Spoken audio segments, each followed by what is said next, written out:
Some mysteries change us more than we change them. In the frozen heart of Montana Territory, 1880, an old cowboy and his faithful dog discovered something impossible. Eli Brecker, a weathered trail scout nearing 70, rode through deep snow to check a trapper's cabin before the blizzard hit. Inside, he found a starving donkey tied in silence.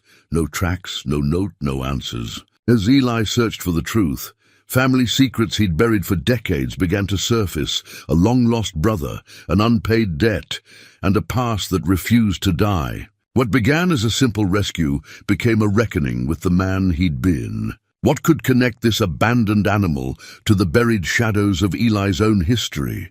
Before we jump back in, tell us where you're tuning in from. And if this story touches you, make sure you're subscribed, because tomorrow I've saved something extra special for you. The wind carried the promise of snow across the high country, that particular bite to the air that only comes when a real storm is brewing.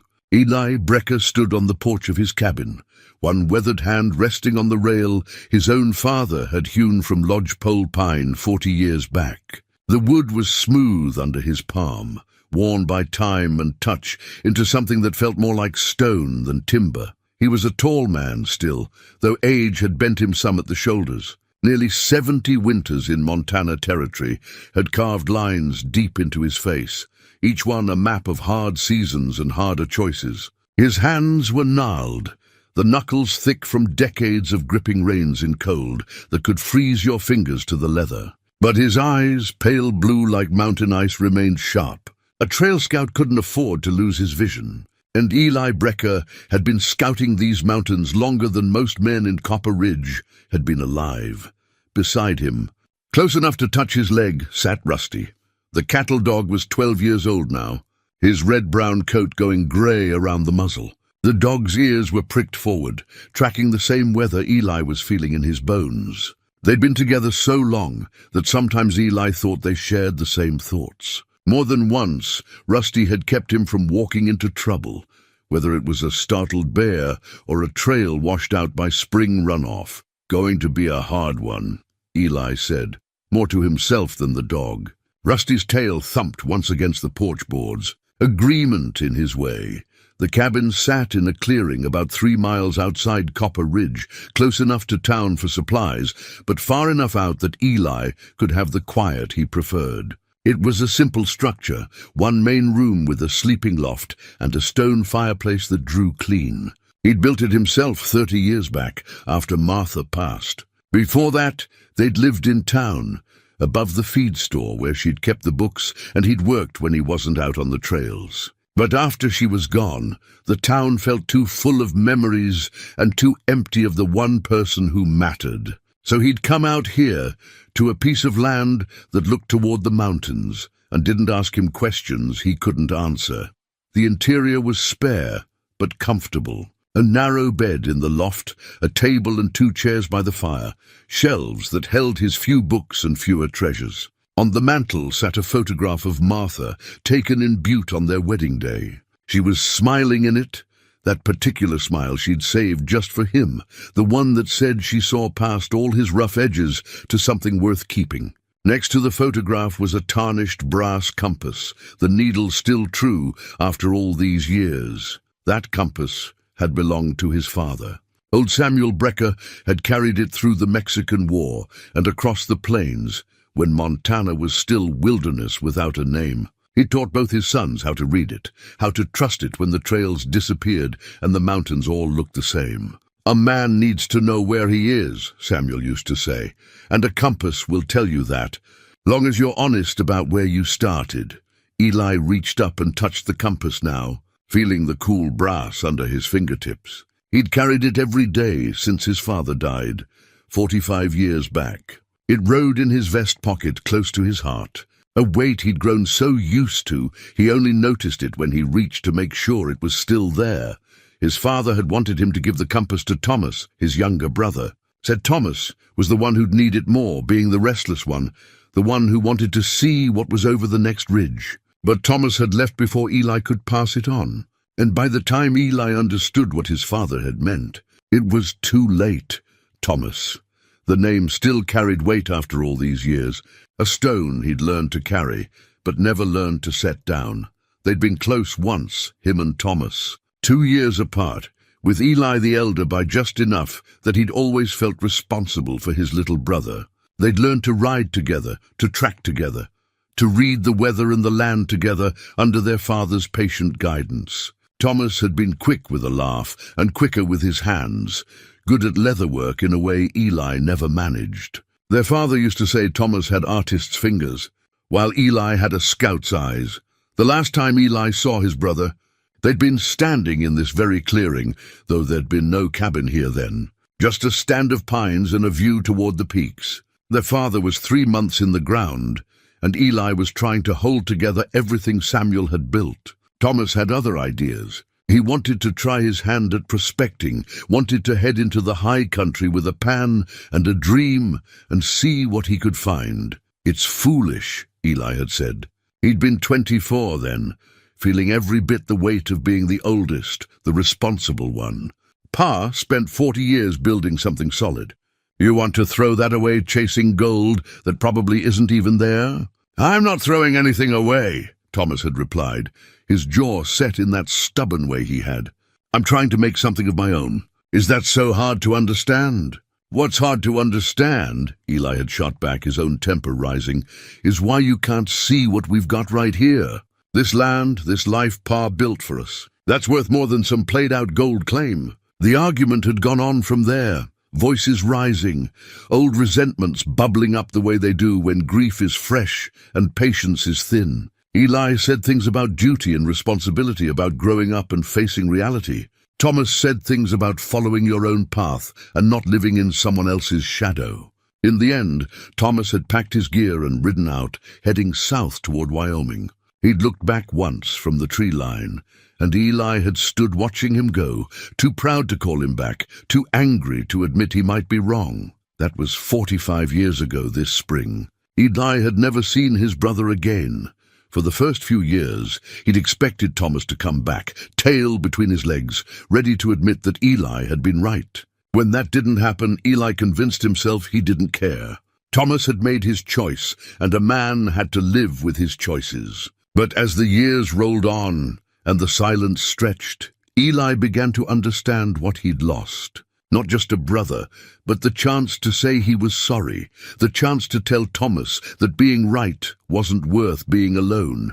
He'd searched for Thomas in his way, asked questions in the towns he passed through on his scouting jobs, listened for rumors or mentions of a brekker making his way in Wyoming or Dakota or wherever the prospectors were working. But it was like Thomas had vanished into the mountains the way snow vanishes in spring, leaving no trace behind except the memory of it having been there. Morning. Eli, the voice broke his reverie, and Eli turned to see Doc Harlan making his way up the trail from town. The doctor was a decade younger than Eli, but looked older, soft-living, and too much whiskey catching up with him. Still, he had a good heart and steady hands, and he'd been the closest thing to a friend Eli had let himself have since Martha passed. "Doc." Eli nodded. "Saw the weather coming in?" Harlan said, climbing the steps to the porch with a slight wheeze. "Thought you might be heading up to check on Jennings' cabin before it hits." Eli nodded again. Jennings was a trapper who worked the high country, staying up at his cabin through most of the year except the deepest winter, when even he had to admit defeat and come down to Copper Ridge. He was due back in town any day now, but if the storm caught him up there, he'd be stuck until spring. It was the kind of thing neighbors looked after, making sure everyone was accounted for before the mountains became impassable. "Planning on it," Eli said. "Leave in an hour or so, be back before the snow gets serious. You want company?" Eli shook his head. "Appreciate it, but I know the trail.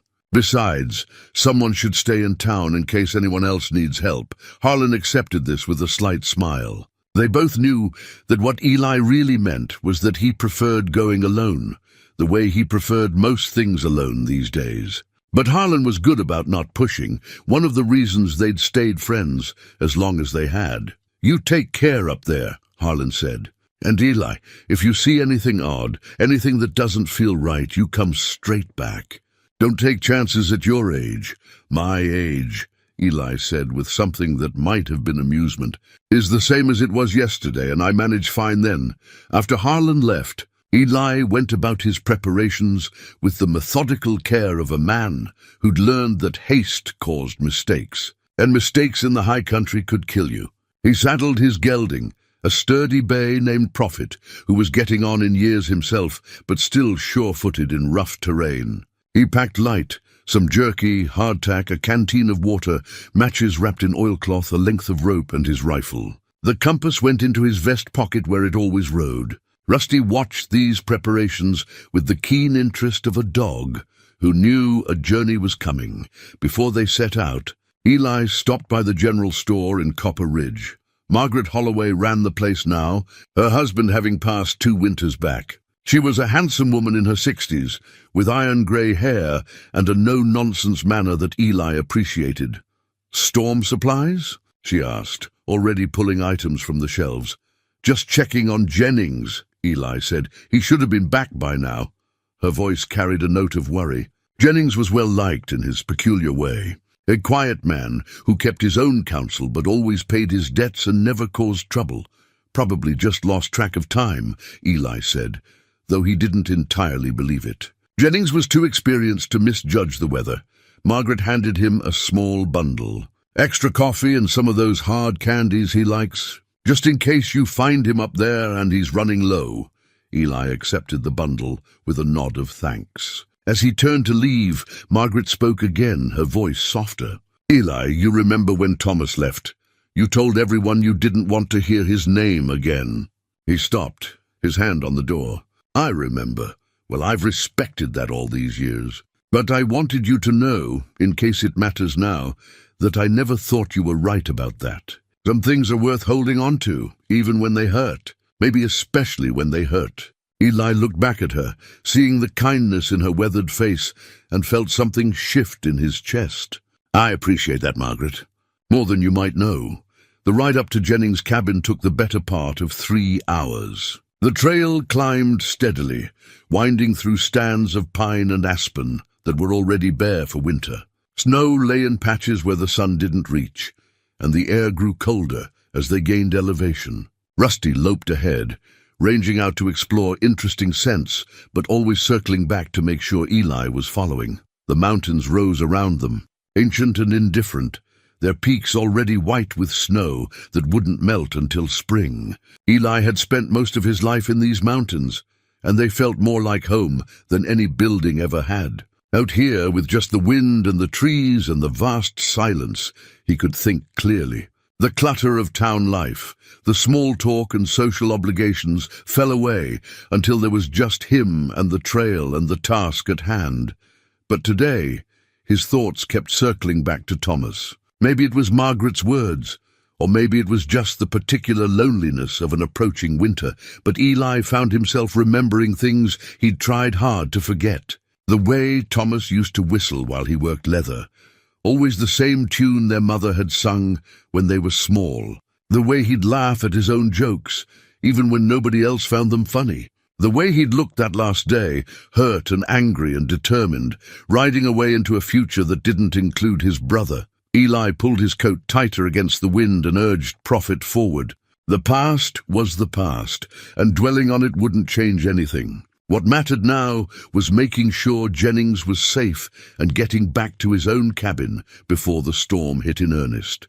But as he rode, one hand reached unconsciously to his vest pocket, feeling the solid weight of his father's compass. A reminder of who he'd been and who he'd lost, and the long, silent years between then and now. Jennings' cabin sat in a small clearing surrounded by spruce, built solid against a rock outcropping that gave it shelter from the worst of the north winds. As Eli approached, he noticed first what wasn't there. No smoke from the chimney, no tracks in the fresh snow that had fallen during the night, no sign of the trapper anywhere. The cabin door stood slightly ajar, moving in the wind with a slow creak that raised the hair on the back of Eli's neck. Rusty had gone still beside Prophet, his hackles up, a low whine building in his throat. The dog sensed something wrong, and after 12 years together, Eli had learned to trust that instinct. "Easy, boy," Eli murmured, dismounting with the caution of a man who'd lived long enough to know that trouble came in many forms. He pulled his rifle from its scabbard, levered around into the chamber, and approached the cabin with slow, measured steps. The wind pushed the door open wider as he neared, and Eli caught a glimpse of the interior, dim, no fire burning but something moving in the shadows. He raised the rifle, his heart beating hard in his chest, every sense alert. "Jennings," he called out. "It's Eli Brecker. You in there?" No answer came, but the movement continued, accompanied now by a sound that didn't fit, the soft shuffle of hooves on wooden planking, and then a low, plaintive bray that echoed through the clearing. Eli lowered the rifle and stepped to the doorway, peering inside. It took a moment for his eyes to adjust to the gloom, but when they did, he found himself staring at something he couldn't quite process. A donkey stood in the middle of Jennings' cabin, tied by a rope to the center support beam. The animal was thin, its ribs showing through dull, matted fur, but its eyes were alert, watching Eli with an intelligence that seemed almost human in its intensity. The donkey didn't bray again, just stood there in that impossible silence, waiting. Eli stepped inside, his mind trying to make sense of what he was seeing. The cabin was cold, the hearth long since gone dark. There was no food set out, no gear of any kind, nothing to suggest Jennings had been here recently. The floor was clean, except for the droppings around the donkey, and those looked to be several days old at least. But it was the lack of tracks outside that made Eli's skin crawl. Fresh snow had fallen overnight, enough to cover anything older than 12 hours. Yet there were no tracks approaching the cabin, no sign of how the donkey had gotten here or who had tied it inside. It was as if the animal had simply appeared, conjured out of the mountain air. Eli moved closer, speaking in the gentle tones he used with horses. "Easy there, friend. Let's have a look at you."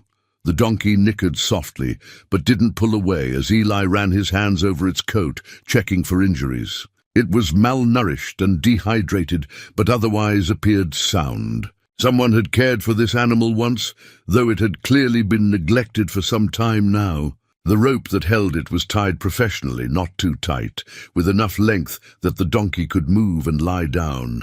This wasn't the work of someone being cruel, but of someone who knew animals and wanted this one to be found. It was when Eli reached the donkey's head that his hand froze. The halter was old but well made, and hanging from it was a bridle, the leather worn soft with age and use. He'd seen thousands of bridles in his life, but this one made his breath catch in his throat. The tooling on the leather was distinctive, a pattern of interlocking ovals and small star shapes, done in a style Eli had only ever seen one person use. His hands trembled as he traced the familiar marks, seeing in his mind a younger man bent over a workbench, leather working tools spread before him. Tongue caught between his teeth in concentration as he stamped out that exact pattern. Thomas. This was Thomas's work. Eli would stake his life on it. He'd watched his brother make a dozen such bridles when they were young, had even tried to copy the technique himself, but never managed to get the stars quite right. But Thomas had the touch for it, the patience and the eye for detail that turned simple leather into something beautiful.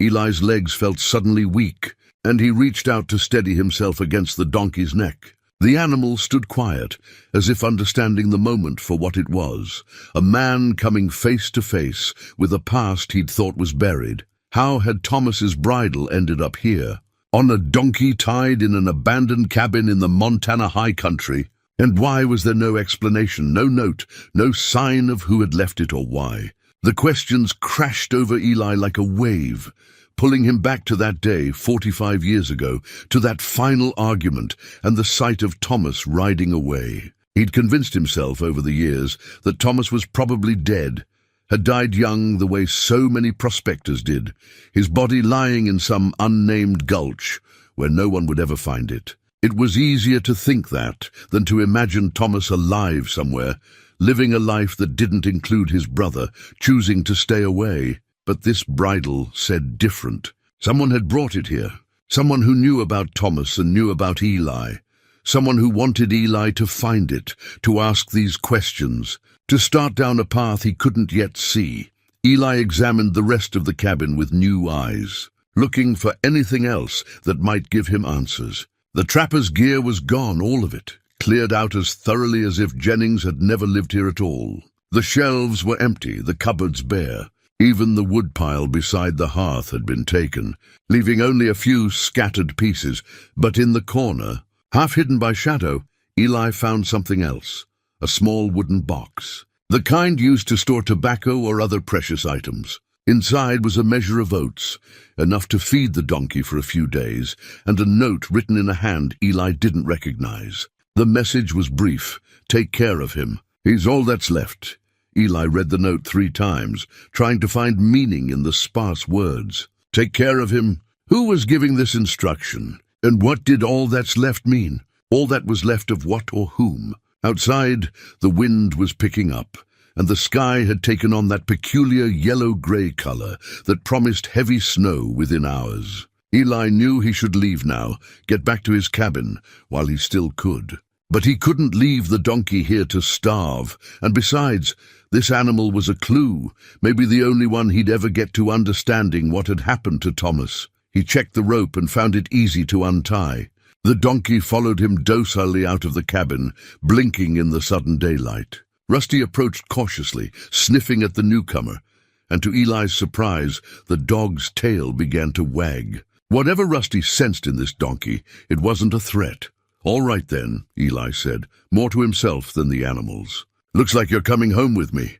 He fashioned a lead from a length of rope in his pack and tied it to the donkey's halter, being careful not to disturb the bridle. That piece of leather was evidence, proof of something he didn't yet understand, but needed to. The donkey came along willingly, walking beside Prophet as if they'd traveled together for years. As they left the clearing, Eli looked back once at the cabin, at the door still standing open to the wind and the empty interior beyond. Nothing about this made sense. The timing, the location, the complete absence of tracks in fresh snow. It all felt like a message, written in a language he was only beginning to remember how to read. The first snowflakes began to fall as they started down the trail, fat and heavy, the kind that would accumulate fast. Eli urged Prophet into a quicker pace, the donkey keeping up without complaint. Behind them, the cabin disappeared into the white, and ahead, the trail home stretched out uncertain, but in his vest pocket, the compass pointed true, and in his hands, he held the lead rope of an animal that carried his brother's mark. For the first time in 45 years, Eli felt like he was heading towards something instead of away from it, even if he had no idea what that something might be. The journey back tested Eli in ways he hadn't expected. The snow came down thick and fast, cutting visibility to a few yards. Prophet knew the trail well enough to manage, but the donkey struggled, unused to such deep drifts and clearly weakened by days of neglect. More than once, Eli had to dismount and coax the animal forward, his hands going numb despite his gloves as he pulled on the lead rope. Rusty stayed close, sometimes ranging ahead to check the trail, sometimes falling back to nip gently at the donkey's heels when it balked. The dog seemed to have adopted the donkey as part of his pack, a responsibility to be protected. Eli found himself grateful for the company of both animals as the wind howled through the trees and the world disappeared into white. By the time they reached his cabin, 3 hours had passed and the storm was in full fury. Eli's fingers were so cold he could barely work the latch on his barn door, but he managed it finally and led both animals inside out of the wind. The barn was small, meant for Prophet and the few chickens Eli kept for eggs. But there was room enough for the donkey. He rubbed both animals down with old blankets, paying particular attention to the donkey's legs and back where the cold might have settled in. The animal stood patient under his ministrations, those intelligent eyes watching him with something that might have been gratitude. Eli gave it water first, not too much, and then a small measure of hay from his winter store. The donkey ate slowly, carefully, as if it had forgotten what it felt like to have food and wanted to savor the experience. "You've been through something, haven't you, friend?" Eli said softly, running his hand down the donkey's neck. "Question is what, and who sent you to find me?"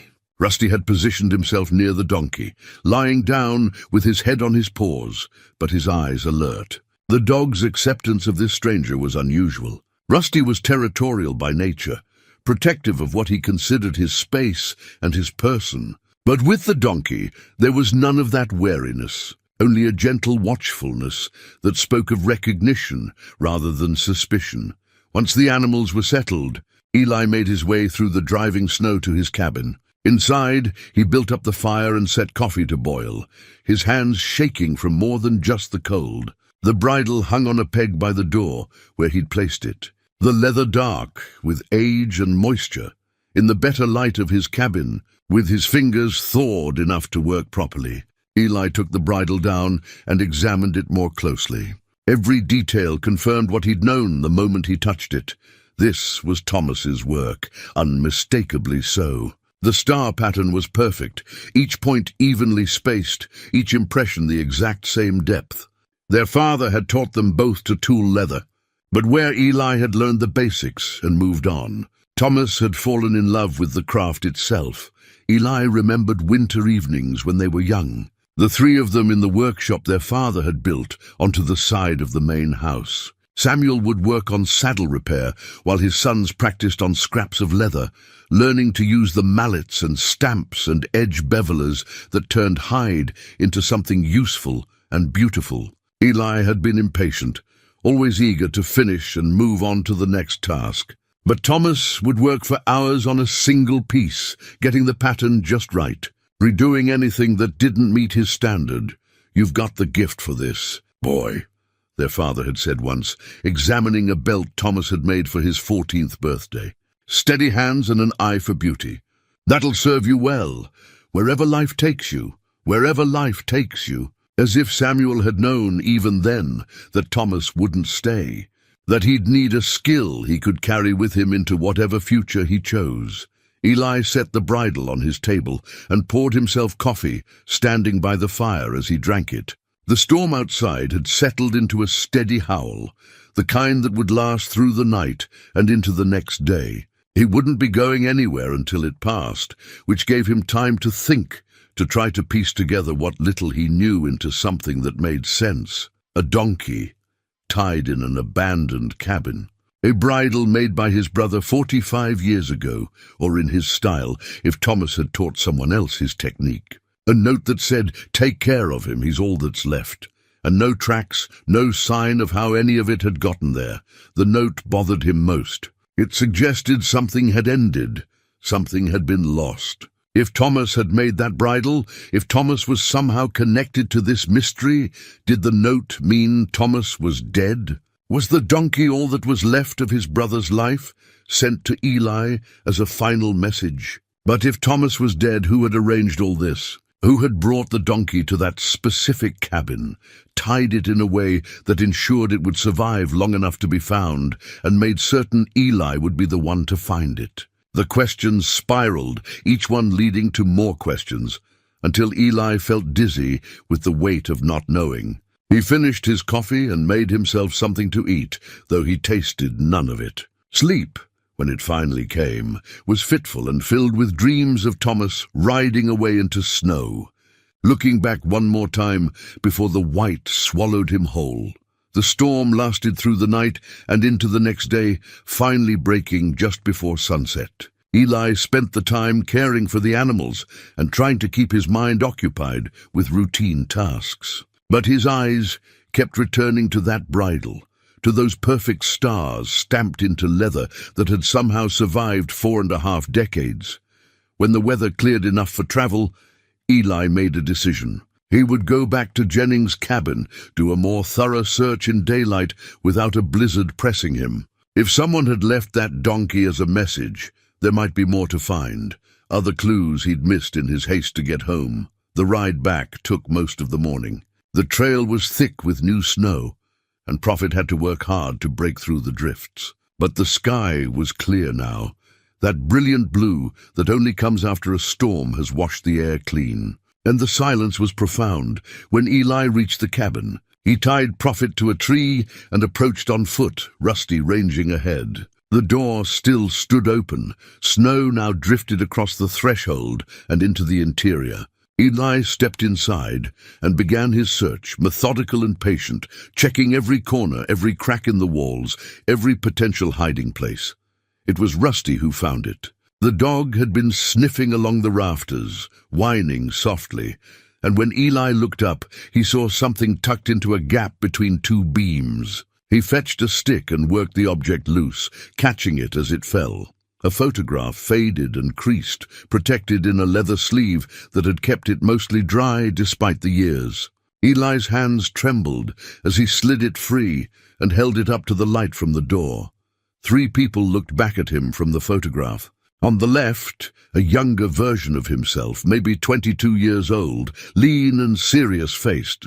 On the right, Thomas, barely 20, with that crooked smile and those bright eyes that saw possibilities everywhere. And between them, one hand on each son's shoulder, stood their father, Samuel Brecker, proud and strong in his prime. Eli remembered when this photograph had been taken. A traveling photographer had come through Copper Ridge the summer before their father died, offering portraits. Samuel had insisted they do it as a family, a way to mark the moment, to have something that would last. We won't always be together, Samuel had said, but we'll always be family, and this picture will remind us of that. Eli sank down onto a wooden crate, the photograph clutched in his cold fingers, and felt something break loose in his chest. This wasn't old, left here by accident or forgotten. This photograph had been placed here deliberately for him to find. The leather sleeve was too well maintained, too clean. Someone had kept this picture safe for decades and then brought it to this cabin, hidden it where only a careful search would reveal it. Someone who knew about him and Thomas. Someone who knew this cabin would draw Eli's attention. Someone who was leaving a trail of breadcrumbs that led back into a past Eli had spent 45 years trying to forget. He turned the photograph over, and on the back, written in that same unfamiliar hand as the note, were 3 words: he never forgot. Eli sat in that cold cabin as the afternoon light slanted through the door, holding a picture of 3 men who'd loved each other despite their differences, and understood with absolute certainty that his life was about to change in ways he couldn't yet imagine. Eli rode straight to Doc Harlan's office when he got back to Copper Ridge, the photograph heavy in his vest pocket next to the compass. He found the doctor tending to young Billy Morrison's broken arm, setting the bone with practiced efficiency while the boy tried hard not to cry. "Be with you in a minute." "Eli," Harlan said, not looking up from his work. "Unless you're bleeding or dying, in which case speak up now." "I'll wait," Eli said, taking a seat by the window. He watched the street outside, the familiar rhythms of small-town life continuing as always, and felt strangely detached from it all. The photograph in his pocket seemed to burn against his chest, a hot coal of questions that needed answers. When Billy and his mother had left, Harlan poured them both a measure of whiskey and settled into his chair with a slight grunt. "You have that look, Eli. The one that says you've stumbled onto something you wish you hadn't. Tell me about Thomas," Eli said without preamble. "Tell me everything you know, everything you've heard over the years, even the things you thought I didn't want to hear." Harlan's eyebrows rose. "That's a change of tune. For 45 years, you've made it clear his name wasn't to be spoken in your presence. Things have changed." Eli pulled out the photograph and laid it on Harlan's desk. "I found this yesterday up at Jennings' cabin, along with a donkey wearing a bridle Thomas made. Someone put them there for me to find." Harlan picked up the photograph, studying it with the careful attention he gave to diagnosing illness. When he looked up, his expression was troubled. "How much do you want to know, Eli? Once you start down this path, you can't unknow what you learn. Everything. Tell me everything." The doctor sighed and took a drink of his whiskey. "All right, then. About 20 years back, maybe a bit less, a man named Jakob Weiss came through town. He was a leather worker, skilled by all accounts, making his way north from Wyoming. He stopped at the store for supplies, and Margaret noticed the tooling on his saddlebags. Said it looked familiar, like work she'd seen before, Thomas's work, Eli said quietly. She thought so. Asked Weiss about it, and he said he'd apprenticed under a man in Wyoming, fellow named Thomas Brecker. Said Thomas was one of the best leather workers he'd ever seen, patient teacher, good man. Margaret asked if Thomas was still in Wyoming, thinking maybe you'd want to know. But Weiss said Thomas had moved on years before, somewhere into Dakota Territory, or maybe Montana, and he'd lost track of him. Eli absorbed this information, his hands tight around his whiskey glass. "Why didn't you tell me?" "Because you'd made it clear you didn't want to know," Harlan said gently. "And because it was second-hand information from 20 years ago. What good would it have done to tell you Thomas had maybe been alive then, maybe not anymore? To give you hope that might turn out to be false? He was my brother, he was. And you grieved for him in your way, made your peace with his loss. I wasn't going to rip that open based on one traveling leather worker's story." Harlan leaned forward. "But this photograph changes things. Someone who knew Thomas, who had this picture, wanted you to have it. The question is why, and why now?" Eli told him about the donkey, the condition it was in, the note that said, "He's all that's left." Harlan listened without interruption, his doctor's mind already working through the implications. "If Thomas passed recently," Harlan said slowly, "and if he had family, someone who cared about him, they might want to connect that family to the brother Thomas left behind. A way of completing the circle, so to speak. A son," Eli said. "Thomas had a son. That's what the journal page I found suggested. The question is whether that son knows about me, and whether he's the one leaving these clues." They talked for another hour, running through possibilities, trying to construct a narrative that made sense of the scattered pieces. By the time Eli left, he had a plan. He would go back to the cabin one more time, take proper tools this time, and search until he found whatever else might be hidden there. The next morning dawned clear and cold. Eli packed carefully, a pry bar, a hammer, a good knife, an extra lantern for better light. He told Margaret where he was going and why, leaving the photograph with her for safekeeping. If something happened to him up there, he wanted someone to know what he'd been chasing. The cabin looked different in morning light, less ominous, just a small structure slowly being reclaimed by the wilderness. Eli tied Prophet and set to work, starting with the walls. He tapped along each log, listening for hollow sounds, checking for loose chinking that might hide something. Then the floor, testing each board systematically. It was on the third pass, in the far corner where the shadows were deepest, that he found it. A board that didn't quite sit flush with its neighbors, one end slightly proud of the surface. Eli worked the pry bar under it gently, not wanting to damage whatever might be beneath, and lifted. The space below was shallow, just deep enough for a small tin box. Eli lifted it out carefully, his heart hammering against his ribs. The box was the kind used to store tobacco, but when he opened it, he found papers instead. Several sheets, folded small. The paper yellowed with age, but the ink still clear. Journal pages written in a neat, precise hand that Eli recognized as his brother's. He unfolded them with shaking fingers and began to read by the light streaming through the cabin door. The first entry was dated 40 years back, just a few years after Thomas had left. "I have been working the claims near South Pass," it read, "and while the gold hasn't panned out the way I hoped, I've found I can make a decent living with leather work. Men always need good tack, and I have a skill that's in demand. I think of home sometimes, of Pa and Eli. I wonder if they think of me, or if I've been erased from the family history like I never existed. I tell myself it's better this way, that I made my choice and must live with it. But some nights the regret sits heavy." Eli closed his eyes, pressing the paper to his chest. Thomas had thought of them, had wondered, had regretted. All those years, and they'd been separated by nothing more than pride and silence. He forced himself to continue reading. The next entry was dated 5 years later. "My boy is 2 years old now. I named him Daniel after Ma's father. He has her eyes, the same warm brown that could see straight through to your heart. His mother died bringing him into this world, and I have been both father and mother to him, as best I can. I teach him what Pa taught me, about the land and the animals and being a man of honor. Sometimes I wish he could know his grandfather, could know his Uncle Eli, but that door closed long ago, and I'm not brave enough to try opening it. A son, named Daniel. Now a man in his early 40s, if he was still alive. Eli did the arithmetic in his head, trying to picture this nephew he'd never known, this piece of Thomas that had continued into the world. The final page was more recent, perhaps 5 years old.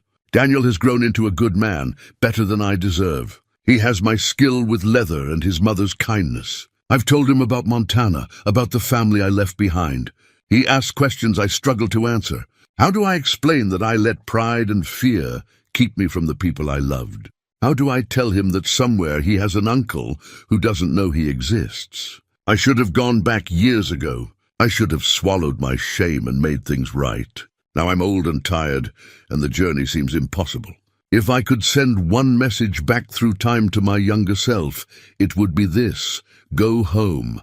Whatever you think you'll lose by admitting you were wrong, it's nothing compared to what you'll lose by staying away. The entry ended there, the rest of the page blank. Eli sat in the cold cabin. These fragments of his brother's life spread before him and felt the full weight of 45 years of silence. Thomas had wanted to come home, had regretted leaving, had thought of Eli through all those years of separation, and now Thomas was gone. But his son remained. Daniel, a nephew who'd grown up hearing about an uncle he'd never met, who'd lost his father and perhaps wanted to complete something Thomas hadn't been able to finish. The breadcrumb trail suddenly made sense. Daniel was leading Eli towards something, revealing Thomas's life piece by piece, building a picture of the man Thomas had been after he left. But why this way? Why the mystery and the hidden clues, instead of simply introducing himself? Unless Daniel wasn't sure of his welcome, unless he feared that Eli would reject him the way Eli had rejected Thomas, that the old wound was too deep to heal. Eli gathered the pages carefully, placing them back in the tin box. He had what he'd come for, more than he'd dared hope for. Now he needed to find Daniel, to tell this nephew that whatever had happened between him and Thomas, it ended here. The past was heavy enough without carrying it into the future. As he rode home through the winter afternoon, Eli felt something shift inside him, some long frozen thing beginning finally to thaw. He'd spent 45 years as a man, defined by his solitude, by his competence in the wilderness and his distance from human connection.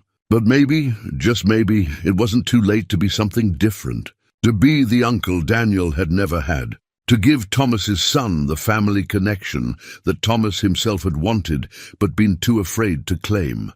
The compass in his pocket kept pointing true, just like it always had. But for the first time in decades, Eli felt like he was finally heading in the right direction. The week that followed brought a strange routine to Eli's life. Each morning he tended to the donkey, who grew stronger with each passing day. The animal's ribs began to fill out. Its coat took on a healthier sheen, and those intelligent eyes watched Eli's every movement with an attention that went beyond simple animal gratitude. But it was the donkey's behavior in the evening that captured Eli's attention and wouldn't let go. Every day, right around sunset, the animal would become agitated. It would pace the confines of the barn, ears pricked forward, braying toward the northeast mountains. Not the panicked sound of an animal in distress, but something else. A call, maybe, or a response to something only it could sense. The first few times it happened, Eli chalked it up to the donkey, settling into new surroundings, working through whatever trauma had left it tied in that cabin. But the pattern was too consistent, too specific. Always the same direction, always at sunset, always with that same purposeful quality, as if the donkey was trying to communicate something it lacked the words to express. Rusty seemed to understand what Eli was only beginning to grasp. The dog would sit by the barn door during these episodes, looking first at the donkey and then at Eli, his tail wagging slowly as if to say, "Are you getting this? Are you understanding what's being said here?" On the fifth evening, Eli stood in the barn doorway, watching the donkey's agitation, and made a decision. This animal had been sent to him as a guide, just as surely as the compass in his pocket had guided him through countless trails. The donkey wanted him to follow, to head northeast into the high country, to find whatever truth waited there in those mountains. The question was whether an old man and an aging dog were up to the task. It would mean several days in the wilderness at a time of year when the weather was unpredictable at best. It would mean leaving the comfort of his cabin and the safety of familiar trails. It would mean trusting that this strange animal knew something he didn't, that the breadcrumb trail he'd been following had a destination worth reaching. But then again, what choice did he really have? Thomas's journal pages had opened something in Eli that couldn't be closed again. He needed to know the rest of the story, needed to find Daniel if Daniel was still out there, needed to complete what Thomas had left unfinished. The donkey was offering him a path forward, and Eli had learned long ago that refusing a gift freely offered was a kind of foolishness all its own. The next morning, Eli began his preparations. He packed for a week in the high country, food for himself and the animals, extra blankets, ammunition for his rifle, matches and kindling wrapped in oilcloth, a good knife, rope, a hatchet for cutting firewood. He checked Prophet's shoes and gave the horse an extra ration of grain, building up strength for the journey ahead. The donkey watched these preparations with something that looked like approval, as if understanding that finally, the old man was getting the message. Before setting out, Eli rode into Copper Ridge one last time. He needed to let someone know his plans, to have a voice of reason, try to talk him out of what might well be a fool's errand. If he was going to die in those mountains, he wanted someone to know where to look for his body. Margaret was stocking shelves when he entered the general store, moving with the efficiency of long practice. She looked up when the bell over the door chimed, and her expression shifted immediately from professional welcome to concern. "I know that look. Eli Brecker," she said, setting down the canned goods she'd been organizing. "That's your, I'm about to do something that'll make everyone worry look." Despite everything, Eli found himself almost smiling. "How long have you known me, Margaret?" "Long enough to read you like one of those dime novels my late husband used to hide behind the counter." She came around to face him properly. "What is it this time?" He told her about the donkey's behavior, about his plan to follow where the animal seemed to want to lead him. Margaret listened without interruption, her weathered hands folded on the counter, her expression growing more troubled with each word. "That's a lot of trust to put in an animal you've known less than 2 weeks, she said when he'd finished. "I know it, but Margaret, that donkey is connected to Thomas somehow. I'm certain of it now. And if there's even a chance that following it will lead me to answers about my brother, to maybe meeting his son, then I have to try. I've spent 45 years not trying, and look where that got me." She studied him for a long moment, then nodded slowly. "You're right, of course. Some things are worth the risk. But Eli, promise me you'll be careful. Those mountains don't care about unfinished family business. And I don't want to be explaining to Doc Harlan why I let you ride off to your death without putting up a proper fight. I'll be careful," he promised. "And I'll be back. One way or another, I'll be back."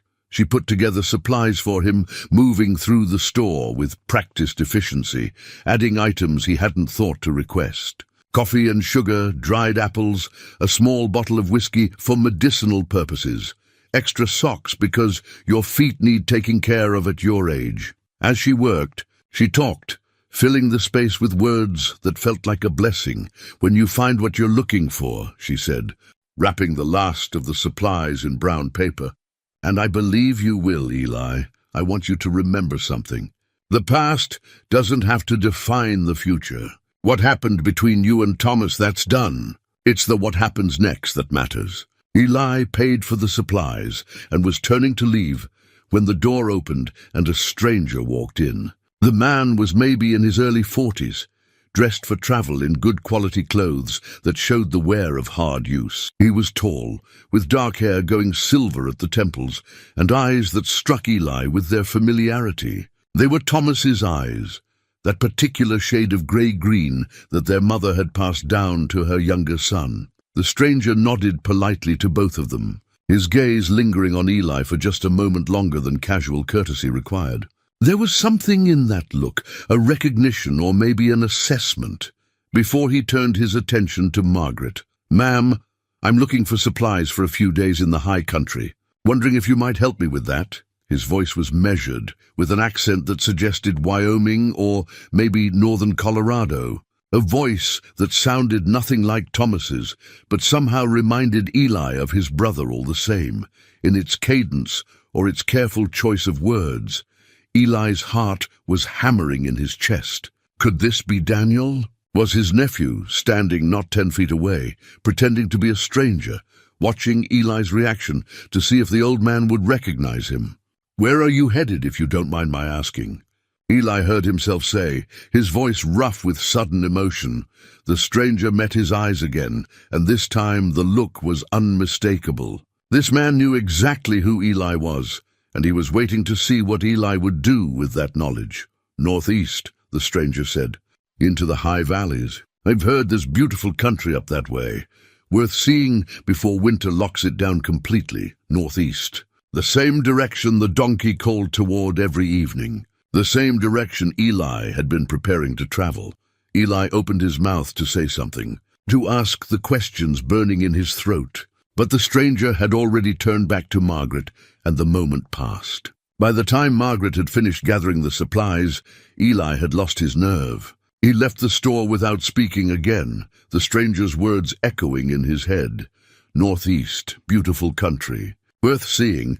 It wasn't until he was back at his cabin, packing the last of his gear, that Eli checked the donkey's saddlebags more thoroughly. He'd gone through them before, of course, looking for clues, but he'd been focused on the obvious things. Now, running his hands along the lining, he felt something hard and round in a hidden pocket stitched into the leather.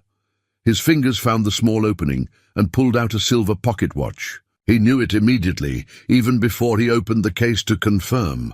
His father's watch, the one Samuel had given to Thomas the day he left, pressed into his hand with the words, "So you'll always know it's time to come home." Eli had forgotten about that watch, had put it out of his mind along with everything else connected to Thomas. But here it was, solid and real in his palm. The silver worn smooth in places from being carried in someone's pocket for decades. The watch still worked, keeping perfect time as if it had been wound that very morning. Eli turned it over, looking for the inscription his father had put on the back when he first bought it, S. Brecker, 1835, but there was something new as well. A second line added below the first, in a more modern script, "Time doesn't erase family." The words blurred as Eli's eyes filled with tears he hadn't let himself cry in 45 years. Time doesn't erase family. It was a message from Thomas, or from Daniel, or from both of them across the years. A reminder that whatever had been broken could still be mended, that the compass of blood and bone still pointed true even when everything else was lost. Eli sat on his cabin floor, holding his father's watch, and felt the last of his resistance crumble. He would follow the donkey northeast into the mountains. He would find Daniel, or let Daniel find him. He would complete the journey Thomas had started and finish what his brother had been too afraid to complete. The watch ticked steadily in his hand, each second a heartbeat counting down to reunion. The journey into the high country began at first light, with Prophet carrying Eli and the donkey following on a lead rope. Rusty ranged ahead as always, his nose to the ground, reading stories in scent that Eli could only imagine. The morning was crisp and clear, frost glittering on every surface. The kind of cold that made your breath visible and your fingers ache inside your gloves. They followed game trails at first, paths Eli knew from decades of scouting. But as the day wore on and the terrain grew steeper, the donkey began to pull toward routes Eli wouldn't have chosen, narrow defiles between rocks, switchbacks that seemed to lead nowhere, but then opened onto hidden passes. The animal moved with purpose, as if it had traveled this way many times before.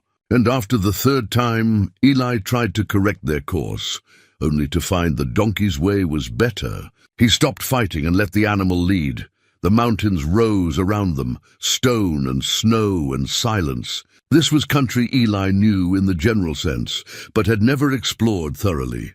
The valleys here were too remote for regular traffic, the winters too harsh for permanent settlement. A man could disappear into these mountains and never be found, could build a life away from the world and its judgments. Maybe that's what Thomas had done. Maybe this was where he'd gone after Wyoming, when he'd finally worked up the courage to come back toward Montana, but not quite enough courage to face his brother directly. By midday, Eli's body was reminding him of his age in ways he couldn't ignore. His knees ached from gripping Prophet's sides on the steep climbs. His lower back sent sharp complaints every time the horse stumbled on loose rock. His hands were cramping around the reins, the old arthritis that had been bothering him for years, made worse by the cold.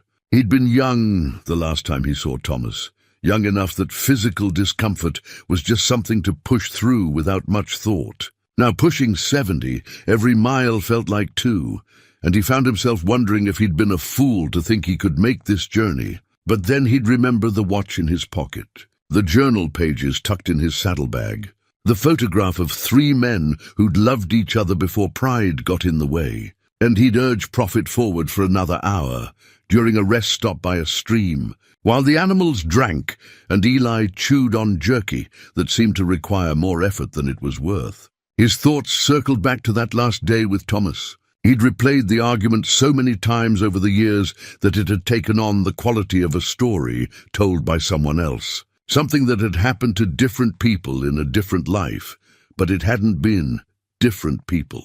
It had been him and Thomas, both grieving their father in different ways, both scared of a future that suddenly had no clear path forward. Samuel had been the anchor that held them together, and without him, they drifted into conflict as naturally as boats slipped their moorings. Thomas had wanted to try prospecting, wanted to see if he could find gold in the hills around South Pass. It wasn't a ridiculous dream. Men were making fortunes in those years, and Thomas had the skills to survive in rough country. But Eli had seen it as abandonment, as Thomas turning his back on everything their father had built, on the responsibility that came with being a brecker. "We have land here," Eli had said, his voice tight with anger and fear he couldn't name. "We have a reputation. Bus spent his whole life building something that would last, and you want to throw it away, chasing a fool's dream." "I'm not throwing anything away," Thomas had replied, his own anger rising to meet Eli's. "I'm trying to find my own path." "Is that so wrong? Do I have to spend my whole life living in Pa's shadow, doing exactly what he did, never trying to be anything on my own?" "That's not what I meant, isn't it? You've always been the good son, Eli, the one who did everything right, who never questioned, who never wanted anything different. And I'm happy for you, truly I am. But I'm not you. I need to try things, to see if I can make my own way." "Why can't you understand that?" "Because it's not just about you," Eli had said, and this was where it had gone wrong, where his tongue had run ahead of his judgment. "Because when you fail, and you will fail, you'll come crawling back expecting me to clean up your mess. And I'll be the one who has to explain to everyone in Copper Ridge why the younger Brecker boy couldn't make it work, why he wasn't man enough to honor his father's memory."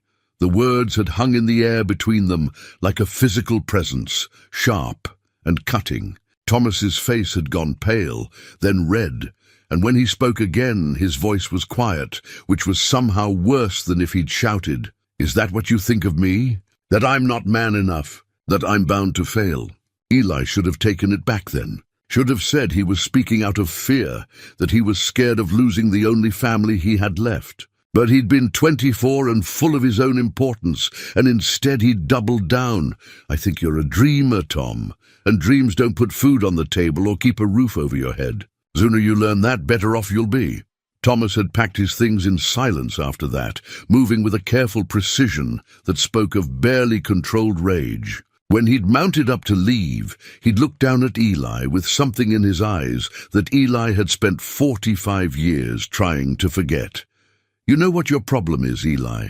You're so busy being responsible, being the man Pa wanted you to be, that you forgot how to be human. You forgot that people matter more than land, that family is more than just duty. I hope you figure that out someday, before you wake up alone and realize you pushed away everyone who ever cared about you." Then he'd ridden out, and Eli had stood there watching him go, too proud to call him back, too stubborn to admit that maybe, just maybe, Thomas had a point. Now, sitting by this mountain stream with the water running cold over ancient stone, Eli understood what he'd been too young to see then. He hadn't been protecting his father's legacy.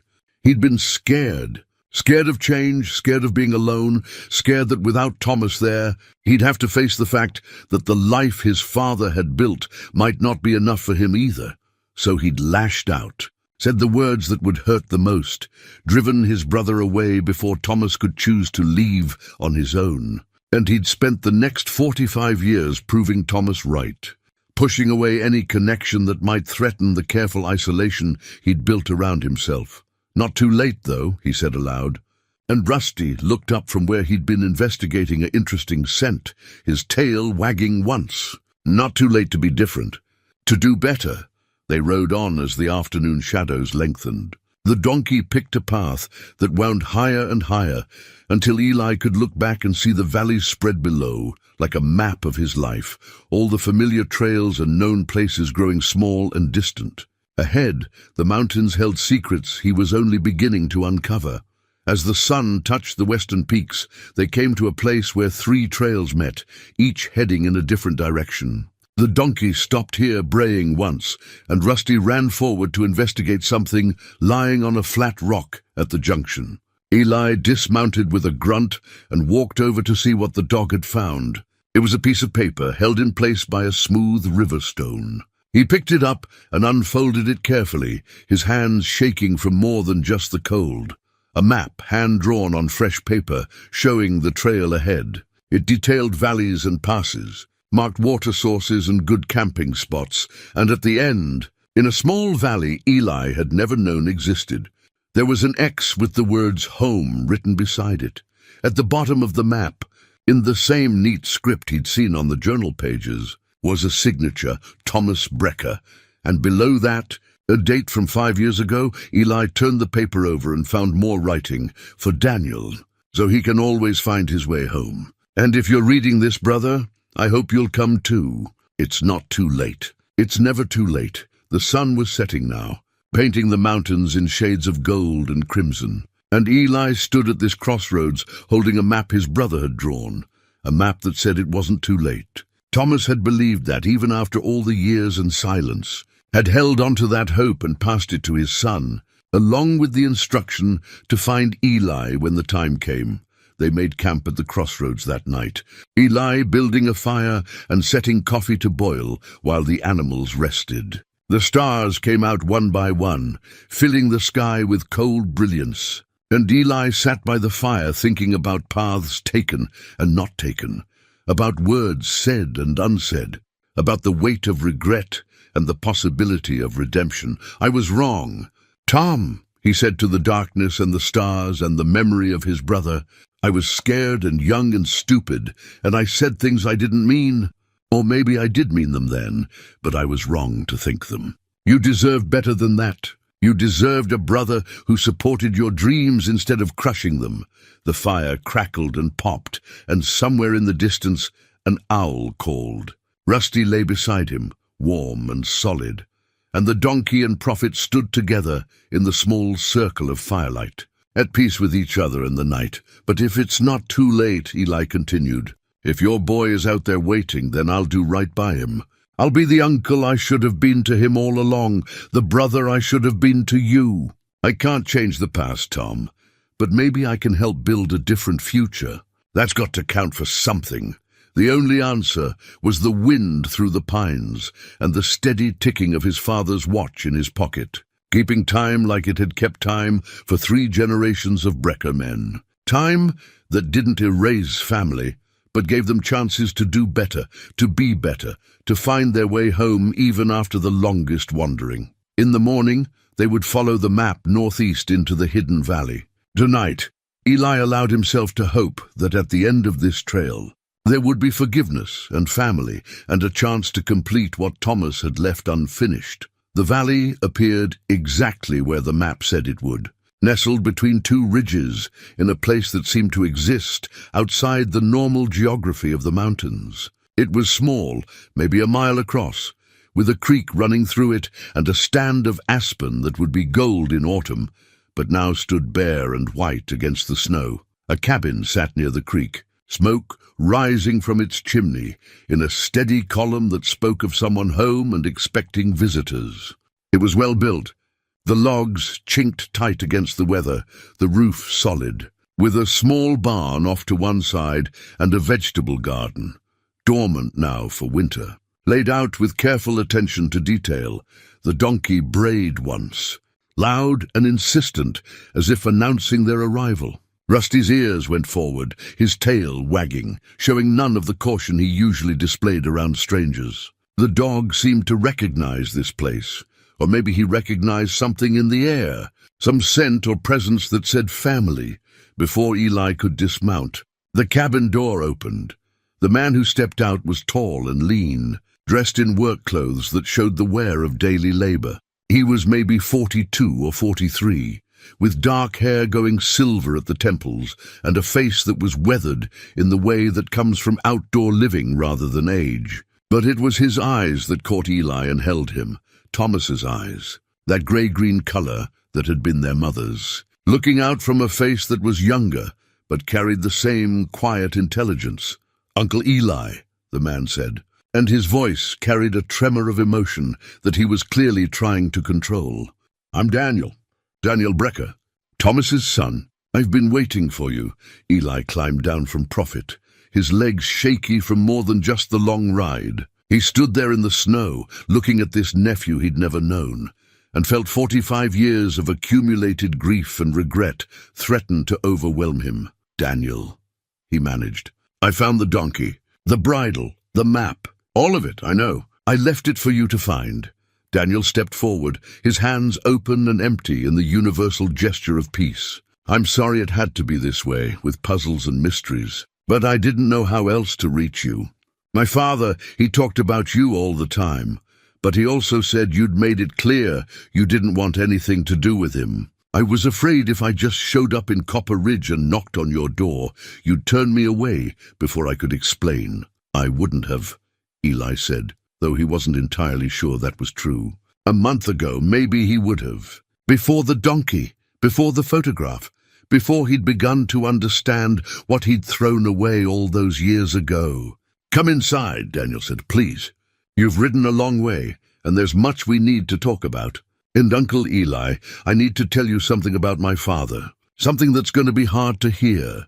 The cabin interior was warm and welcoming, everything in its place, with the careful organization of a man who lived alone and had no one to make excuses to. There was a stone fireplace with a fire burning bright, a kitchen area with a wood stove, a table with 2 chairs, and in the corner, a bed covered with a quilt that showed the distinctive pattern of careful handwork. On the walls hung examples of leatherwork, bridles, saddles, belts, all showing that same star pattern Eli had recognized on the donkey's bridle. Daniel poured coffee, and they sat at the table, the silence between them heavy with things that needed saying. Finally, Daniel took a breath and began. "My father died 6 months ago," he said, and Eli felt the words hit him like a physical blow. It was his heart in the end. He'd been having trouble for a year or more, but he was stubborn about seeing doctors, said he'd lived his life, and when it was his time, he'd go without complaining. Eli couldn't speak. The hope he'd been carrying, the possibility that maybe Thomas was still out there, still alive, still reachable, crumbled like dry leaves. "He talked about you in those last weeks," Daniel continued, his voice gentle. "He told me everything about the argument, about why he left, about all the years he wanted to come back but couldn't. He made me promise that after he was gone, I'd find you. That I'd tell you he was sorry, that he'd always loved you, that he knew he'd been a coward for not coming home himself." "He wasn't the coward," Eli said, his voice rough. "I was. I said terrible things to him, Daniel.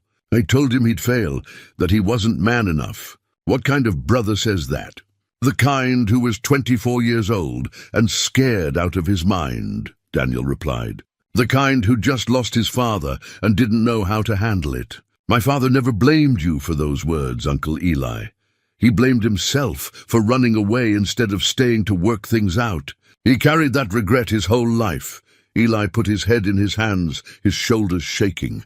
He'd cried when Martha died, cried when his father passed, but those tears had been clean, the grief expected and socially acceptable. These tears were different, wrenched from a place so deep inside him that he'd almost forgotten it existed. They were for Thomas, yes, but also for himself, for the man he'd been and the man he might have become if he'd chosen forgiveness over pride. Daniel waited, patient and quiet, until the storm passed. Then he said, "Would you like to see where he's buried? It's not far, just up on the hillside." He picked the spot himself, said he wanted to be able to see down into the valley and up at the mountains, to be in between the places he loved.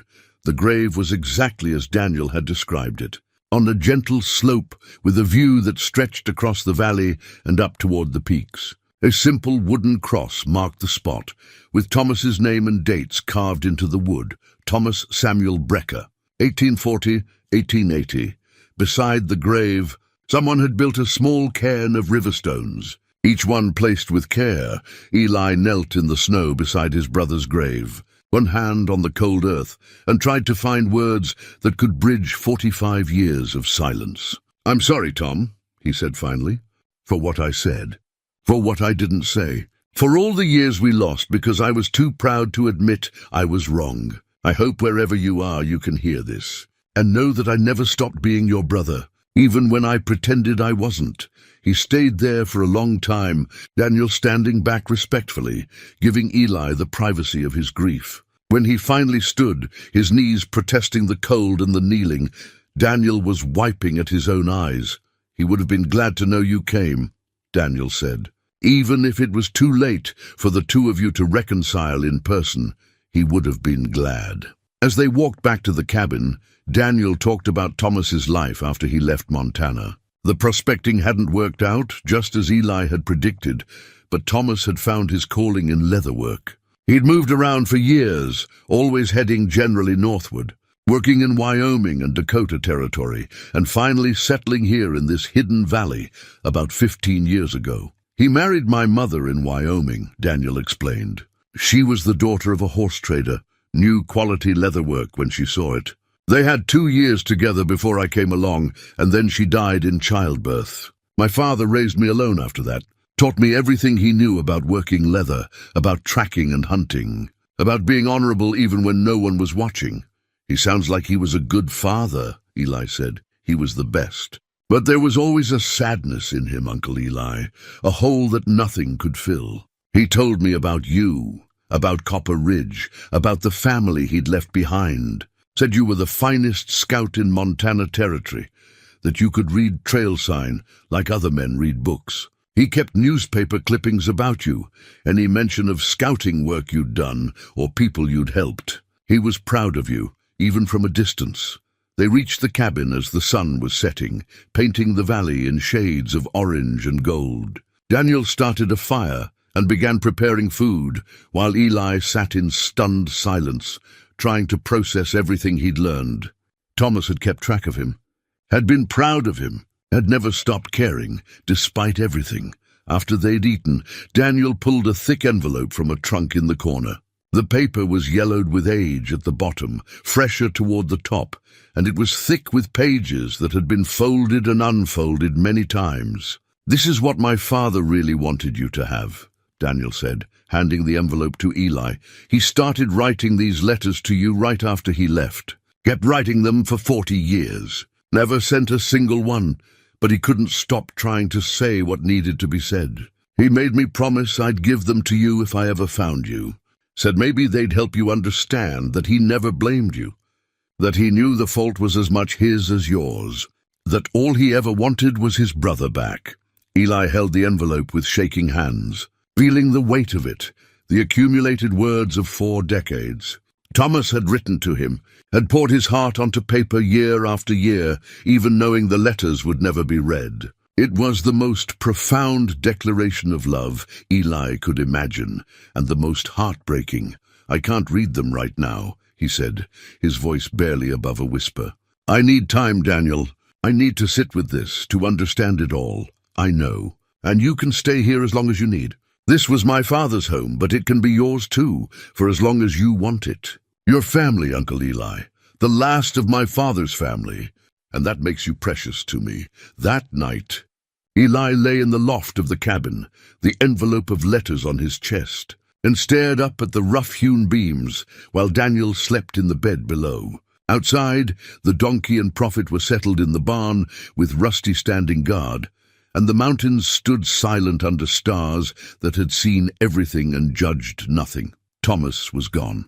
That was the hard truth, the cold reality that no amount of wishing could change. But Daniel was here, alive and real, offering Eli a connection he'd thought lost forever. A nephew who wanted to know him, to build a relationship, to give Eli a piece of Thomas that death hadn't taken.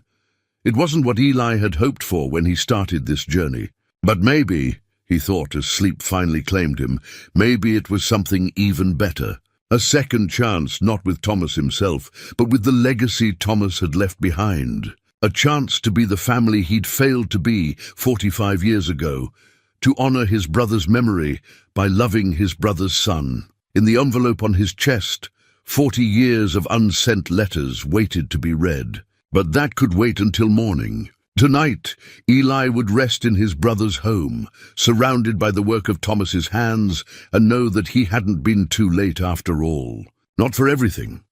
Morning came with the kind of clarity that only exists in high mountain country, the air so clean and cold it almost hurt to breathe. Eli woke to the smell of coffee and bacon, and found Daniel already up, moving quietly around the kitchen as if trying not to disturb his guest. Rusty was curled by the fire, and through the window Eli could see Prophet and the donkey standing close together in the small paddock, their breath steaming in the morning air. "Thought you might be hungry," Daniel said when he saw Eli climbing down from the loft. Trail food gets old after a few days. They ate in companionable silence, the kind that exists between people who are still learning each other, but sense no threat in the learning. Eli found himself watching Daniel's movements, seeing echoes of Thomas in the way he poured coffee, the way his hands moved when he talked, the particular tilt of his head when he was thinking. It was like seeing his brother again, filtered through time and genetics into something similar but not the same. After breakfast, Daniel cleared the table and retrieved the envelope of letters again, setting it between them like an offering. In the morning light, Eli could see how thick it really was, how many pages it contained. A lifetime of words, waiting.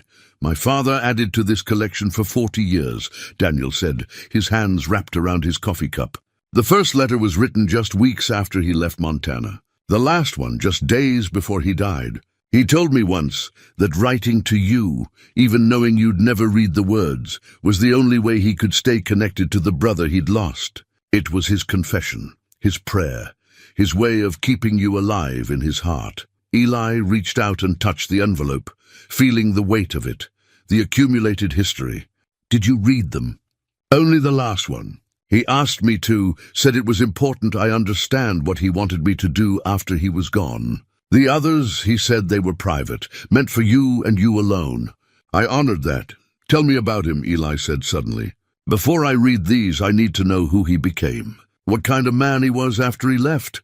Daniel's face softened, and he leaned back in his chair, his gaze going distant as he reached into memory. "He was patient first and foremost. Teaching me leatherwork, he'd never get frustrated when I made mistakes, just show me again and again until I got it right. Said his father had been the same way, that patience was the Brecker family gift." Eli felt something tighten in his chest at the mention of Samuel. Their father had indeed been patient, infinitely so, though Eli had forgotten that in the years since his death. "He was fair," Daniel continued.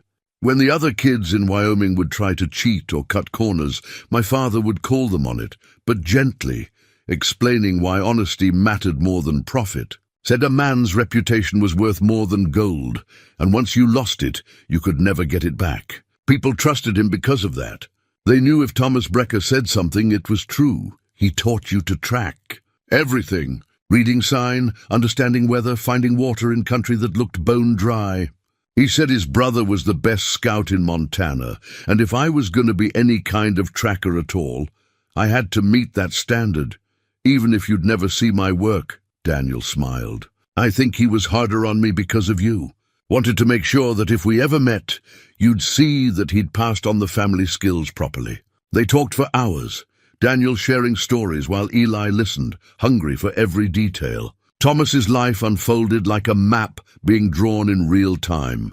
The years of prospecting that had indeed failed, the gradual shift to leather work, the reputation he'd built as a craftsman, the meeting with Daniel's mother, Sarah, and their brief, happy marriage. Her death and Thomas's determination to raise their son alone, refusing help from well-meaning neighbors who thought a man couldn't properly care for a baby. He talked about you most when we were working together, Daniel said. Sitting at the bench, tooling leather, he'd tell me about learning the craft from your father, about how you were quick with everything, picked up skills like other people picked up stones. Said you had a gift for seeing the whole of something before you started, while he had to work through it, piece by piece. He admired that about you. I admired his patience, Eli said. His attention to detail. I was always rushing through things, thinking speed was what mattered. Thomas knew better. He understood that some things can't be hurried. As the morning wore into afternoon, Daniel showed Eli around the property. The barn where Thomas had set up his workshop, tools hung with care, each piece maintained and ready for use. The garden plot, where Thomas had grown vegetables in the short mountain summer, planning carefully to make the most of the limited growing season. The small shed where he'd stored firewood, cut and split and stacked with the methodical thoroughness that characterized everything Thomas did. He built all this himself, Daniel explained as they walked. Took him 5 years to get it just right, but he wasn't in a hurry. Said this was his final home, the place he'd chosen to put down roots after years of wandering. He wanted it done properly. Eli ran his hand along the barn wall, feeling the solid craftsmanship in every joint and seam. He learned well from Pa. This is good work. He said that about you once, Daniel replied. Said you'd built your cabin the same way, strong and true, meant to last. Said the Brecker men knew how to build things that would outlive them. As they walked back to the cabin, Eli noticed something he'd missed the night before. A small cemetery plot on the hillside, fenced with split rails. Besides Thomas's grave, there were 2 other markers. Daniel saw him looking and explained, My mother's buried there. My father brought her remains here when he settled this valley, said she should be in the place that became home, and the other is his father's, Samuel. Or rather, it's a marker for him, since he's buried in Montana. But my father wanted a place to remember him, to visit and talk to him the way you talk to the dead when you need their counsel. Eli felt tears prick his eyes again. Thomas had created a memorial for their father, had kept him present in his life and his son's life, had made sure Samuel Brecker wasn't forgotten. It was more than Eli had done, visiting his father's grave only on the anniversary of his death, maintaining it, but never truly communing with the memory of the man. Back in the cabin, as the afternoon light slanted through the windows, Eli finally opened the envelope.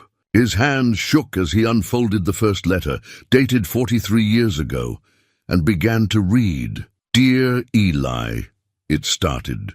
I'm in Wyoming territory now, working a claim that shows some promise.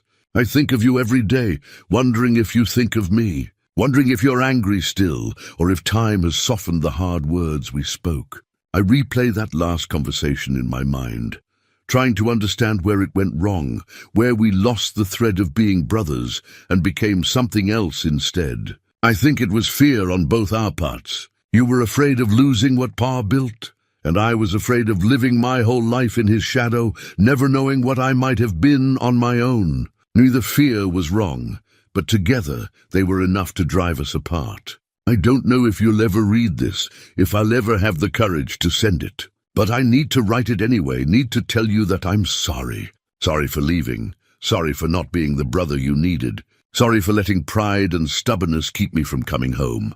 the letter continued, detailing Thomas's early days in Wyoming, his struggles with loneliness and doubt, his gradual acceptance that prospecting wasn't going to work out. It was written in Thomas's careful hand, each word chosen deliberately, and Eli could hear his brother's voice in every line.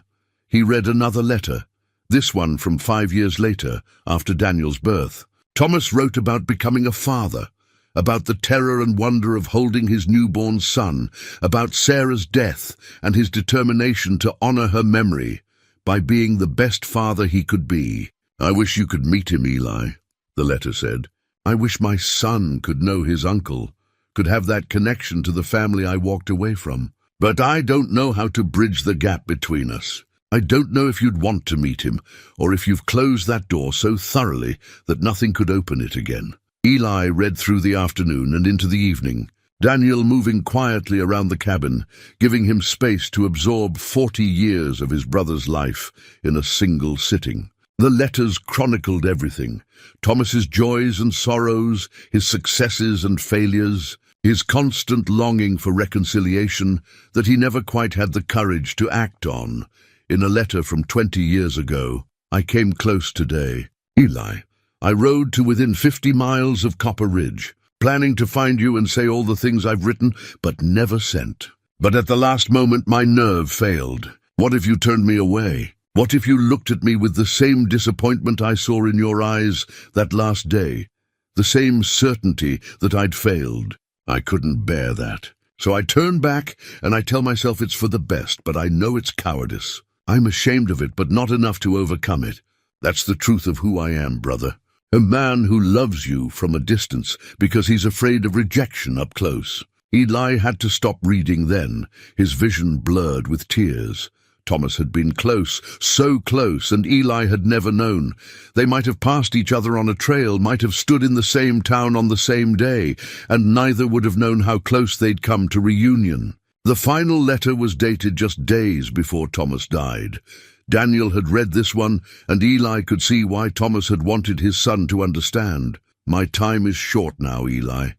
I can feel it in my chest, in the way my heart struggles with even simple tasks. The doctor says I have weeks at most, maybe only days, and so I'm writing this last letter to tell you things I should have said 45 years ago. I was wrong to leave the way I did, without trying to work things out. I was wrong to stay away all these years, letting pride and shame keep me from the brother I loved. But I was never wrong about loving you.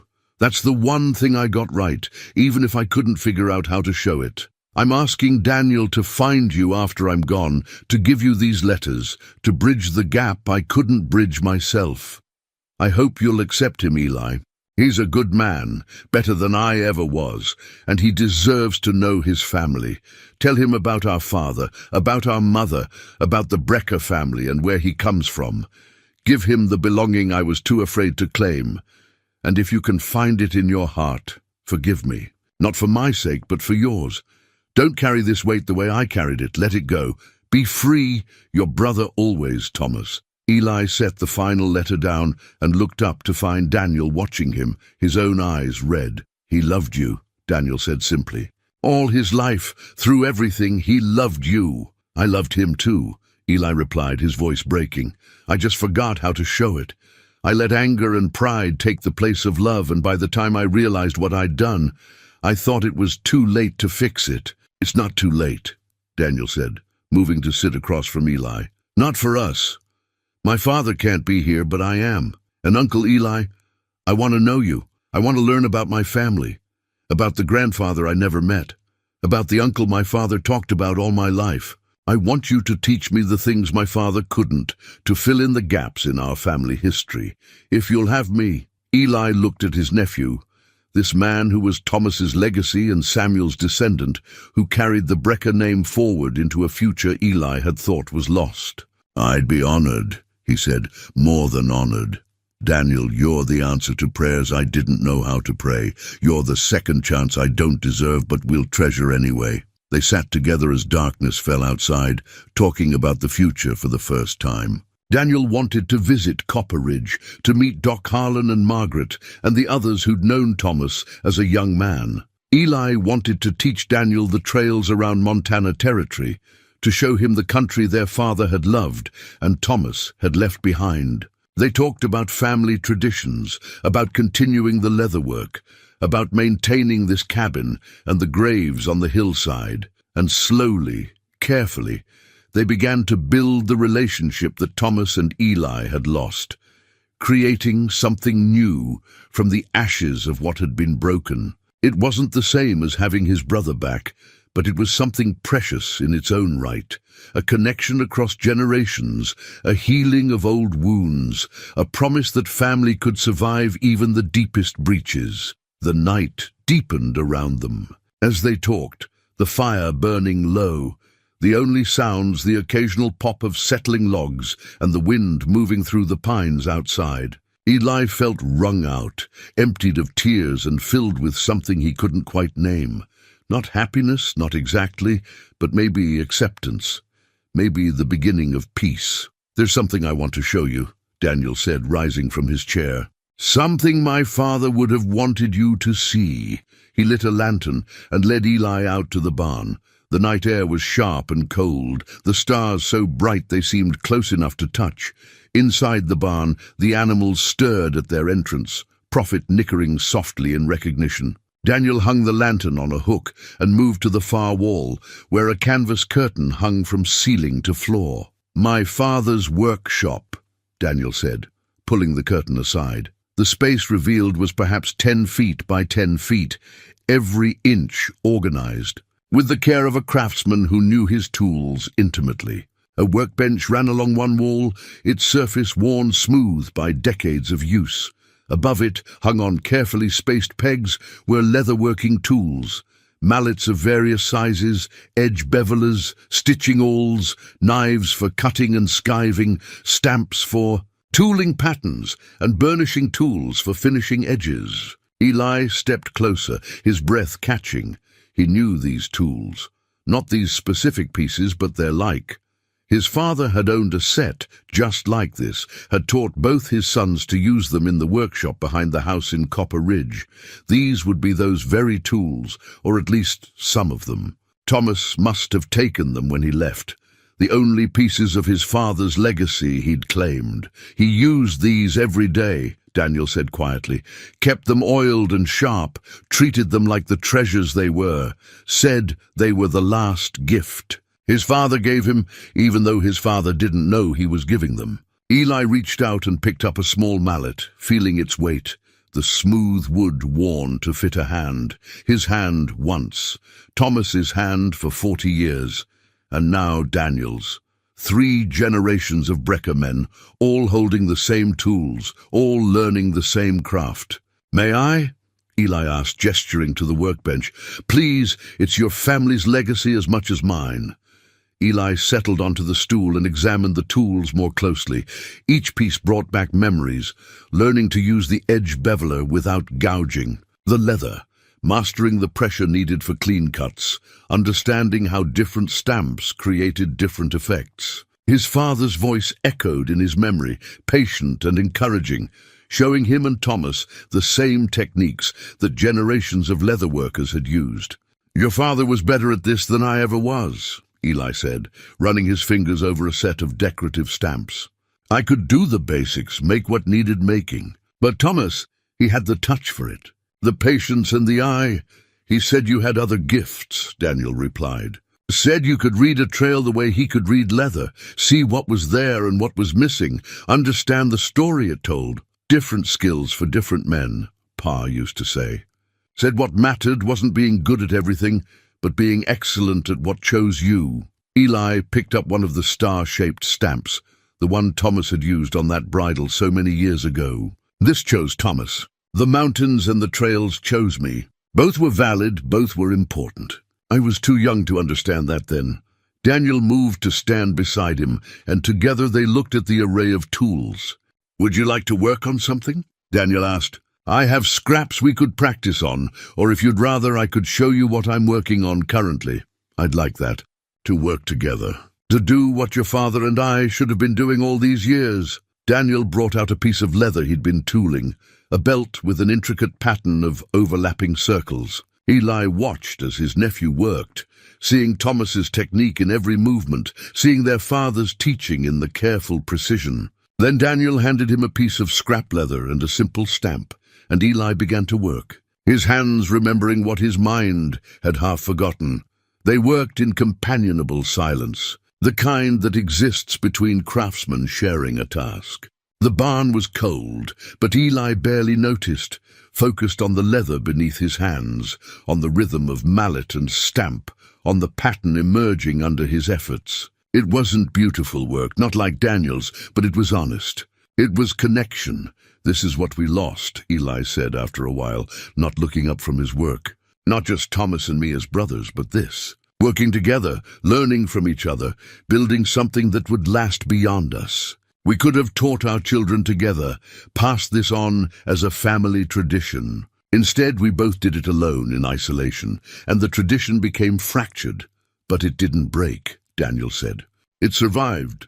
My father kept it alive, taught it to me, and now you're here, and we can do this together. Maybe not the way it should have been, but the way it can be now." Eli looked up at his nephew and felt something shift deep in his chest, some frozen place beginning to thaw. "You're right. The past is done, and I can't change it no matter how much I wish I could. But this, right now, this is real. You and me, working with tools that connected 3 generations of Brecker men. That's worth something. Worth everything," Daniel agreed. They worked until the cold finally drove them back to the cabin, carrying the tools they'd used so they could clean and oil them before sleep. It was a ritual Eli remembered from his youth, his father insisting that tools be cared for properly, that they deserved respect for the work they enabled. Inside, warming themselves by the fire, Eli made a decision. "I'd like to stay a few days, if that's all right with you. Get to know you properly, hear more about your father, maybe show you some of the scouting skills Thomas wrote about." Daniel's smile was answer enough, but he spoke anyway. "I was hoping you'd say that. There's so much I want to learn, so many questions I have. And Uncle Eli, I want you to know that this isn't just about my father. I want to know you for who you are, not just as Thomas's brother. You're my family, and that matters on its own terms." They talked late into the night, sharing stories and asking questions, beginning the slow process of building a relationship from the foundation Thomas had left them. Outside, the mountains stood silent under the stars, witness to this reunion that had come too late for one generation, but just in time for the next. And in the barn, Thomas's tools hung on their pegs, ready for the work of hands that carried his blood and his brother's, ready to continue the tradition into whatever future these 2 men would build together. Morning brought a clarity that only comes after emotional storms have passed, leaving the air clean and the heart somehow lighter despite its burden of new knowledge. Eli woke to find Daniel already up, coffee brewing, and something laid out on the table that hadn't been there the night before. A Bible, old and well-worn, its leather cover soft with handling and marked with the stains of daily use. The kind of book that had been read often and lived with closely, not kept pristine on a shelf, but carried through life as a companion and comfort. "This was my father's," Daniel said, seeing Eli's attention on it. "But it goes back further than that. Your father kept it, and his father before him. It's the Brecker family Bible, the one where births and deaths are recorded, where the family tree is written down so it won't be forgotten." Eli approached the table slowly, his hand reaching out but hesitating to touch, as if the book might burn him. He hadn't seen this Bible in 45 years, hadn't thought about it in decades. His father had kept it in the parlor, would read from it on Sundays, and had carefully maintained the family records in the pages at the front. "May I?" he asked, and Daniel nodded. The leather was warm under Eli's fingers as he opened the cover. The first pages contained the expected genealogy, written in various hands as different generations had added their contributions. Samuel Brecker's birth in 1810, his marriage to Elizabeth Walker in 1837, and then, in his father's careful script, 2 entries: Eli Samuel Brecker, born April 3, 1838. Thomas Samuel Brecker, born June 12, 1840. Eli's vision blurred as he traced his father's handwriting. Remembering Samuel bent over this very page, carefully recording his son's arrivals into the world. Below their births were other entries, added later: their mother's death in 1852, their father's death in 1875, and then, in Thomas's hand, an entry that made Eli's breath catch: Eli Brecker, my brother, September 15th, 1875, the date of their argument, the day Thomas had left. But the entry didn't say estranged or separated. It said my brother, as if Thomas was declaring that fact to the universe, insisting on it despite everything that had happened. Below that entry, there was a blank line, just empty space where another date should have been recorded, where some notation of reconciliation might have been made. Thomas had left it blank, waiting for a reunion that never came, hoping for a future where he could fill in that line with joy instead of sorrow. Eli's hand trembled as he turned to the next page and found Daniel's entry. Daniel Thomas Brecker, born March 7, 1838, to Thomas Samuel Brecker and Sarah Ann Walker. Mother departed this life March 7, 1838. The same day, birth and death together. Joy and sorrow inscribed in the same lines. He never filled in that blank line, Eli said, his voice rough with emotion. All those years, and he left it waiting. He hoped, Daniel said quietly, until the very end. He hoped that someday he'd be able to write the date of your reconciliation, to close the circle that had been broken. But he ran out of time. Eli sank into a chair, the Bible open before him, 45 years of absence contained in that blank line. It was perhaps the most profound thing Thomas had left him. Not words of anger or recrimination, but empty space. Space for healing, space for reunion, space for hope. Would you fill it in now? Daniel asked. Not for my father, because he's beyond needing it, but for yourself and for me, so the family record can be complete, so that blank line doesn't have to stay empty forever. Eli looked up at his nephew, seeing the hope in Daniel's eyes, the need to complete what Thomas had started. What date should I write? Today's date. The day you came here, the day we met. The day the Brecker family was whole again, even if one of us is missing. Daniel brought ink and a pen, and Eli took them with shaking hands. He looked at that blank line for a long moment, thinking about what it represented, what it had cost both him and Thomas to leave it empty for so long. Then carefully, in script that would have made his father proud, he wrote, Reconciliation, November 18th, 1880, Eli and Daniel Brecker, united in memory of Thomas. The ink dried slowly, becoming permanent, becoming history. When it was done, Eli and Daniel both sat staring at the page, at the completion of a record that had been waiting 4.5 decades to be finished.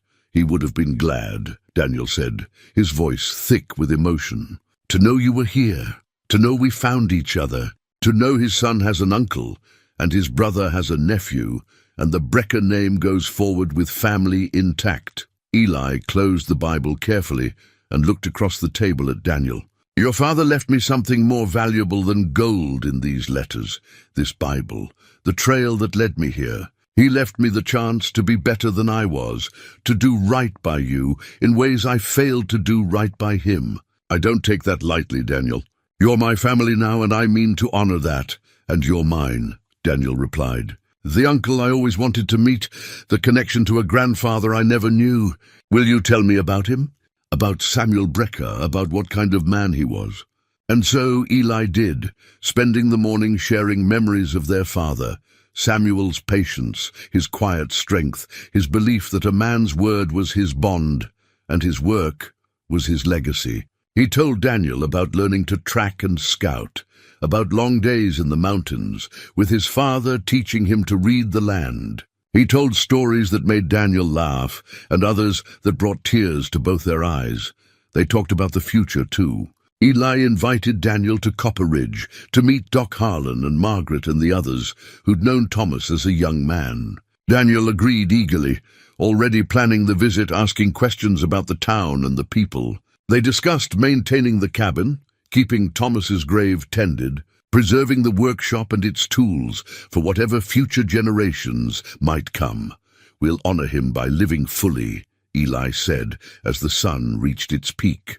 By not letting pride or fear keep us from each other, by building the family connection he wanted but couldn't achieve. That's what he'd want, I think. Not for us to grieve forever, but to take what he left us and make something good from it. Daniel nodded, gripping Eli's hand across the table.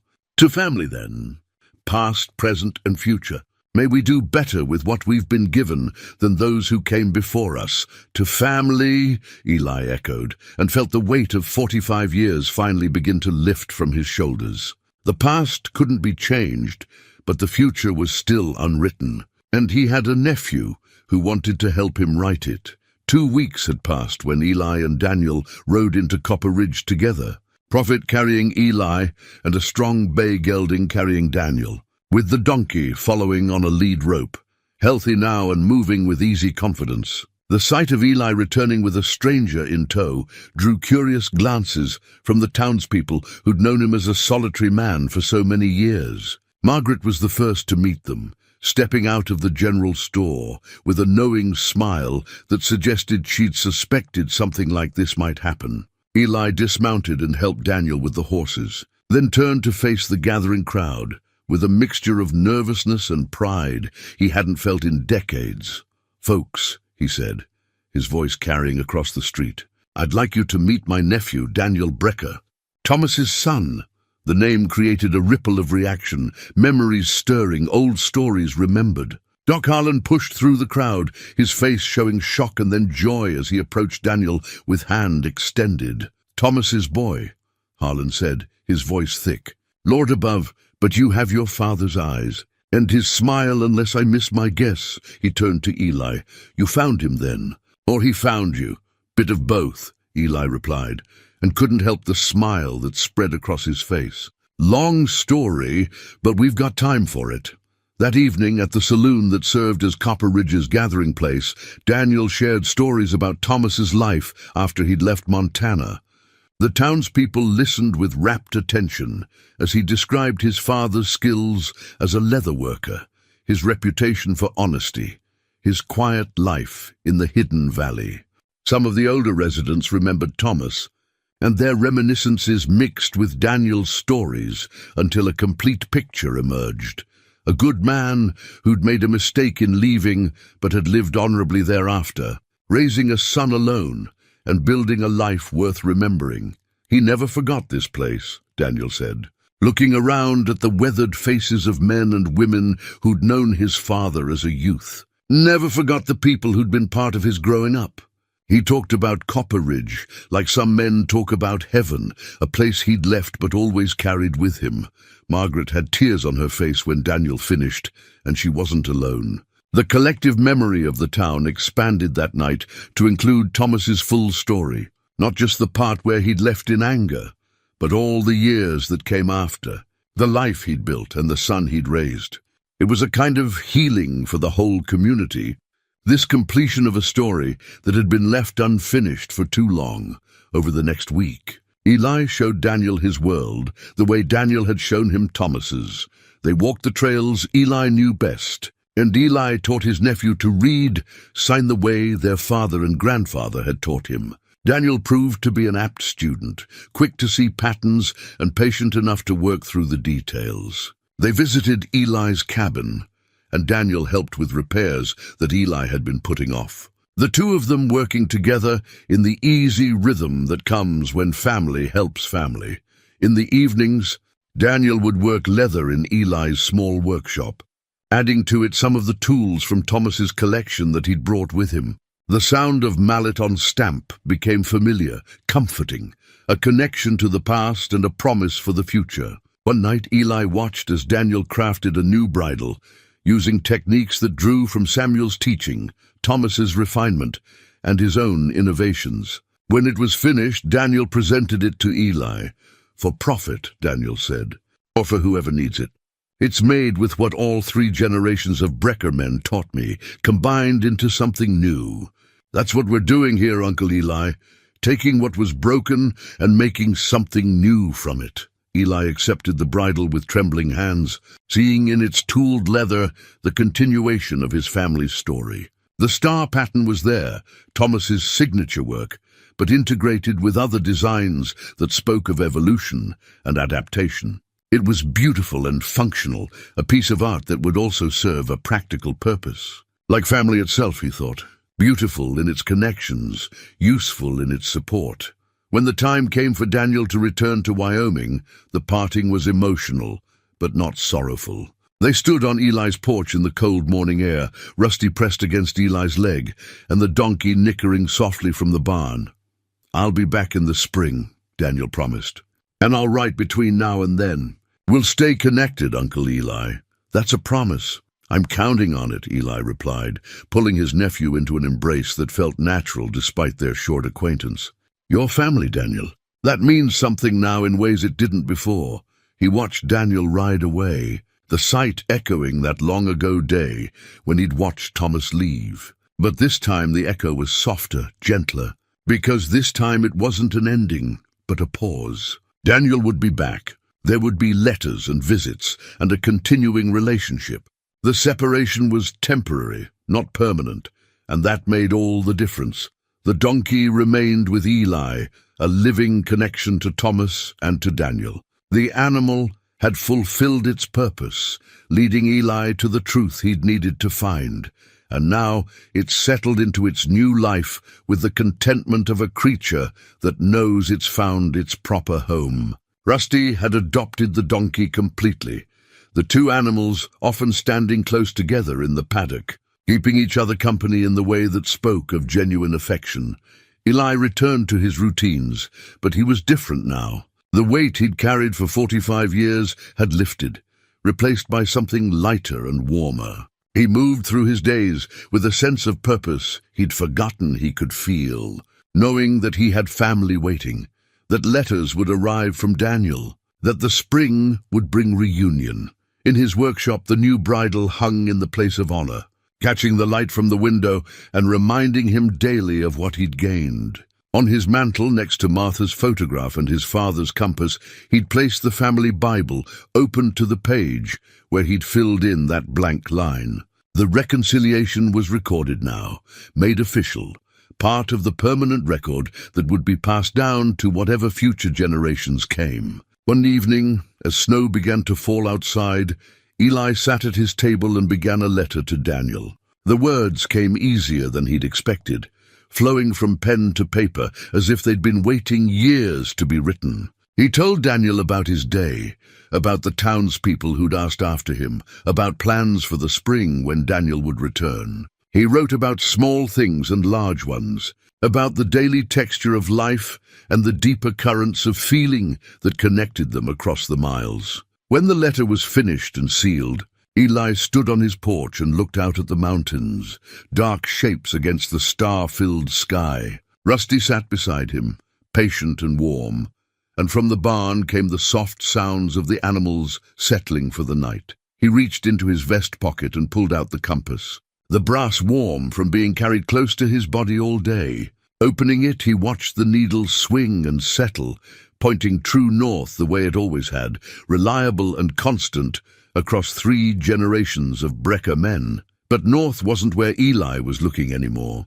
He'd spent 45 years looking backward, toward a past he couldn't change and a brother he couldn't reach. Now finally he was looking forward, toward spring and Daniel's return, toward letters and visits and the slow building of family connections, toward a future that held second chances and new beginnings. Even for an old man who thought he'd used up all his chances long ago, the compass pointed north. But Eli's heart pointed toward tomorrow, and for the first time in longer than he could remember, tomorrow felt like somewhere worth going. The past had given him Thomas's gift, not reconciliation with his brother, which death had made impossible, but reconciliation with himself and the family that remained.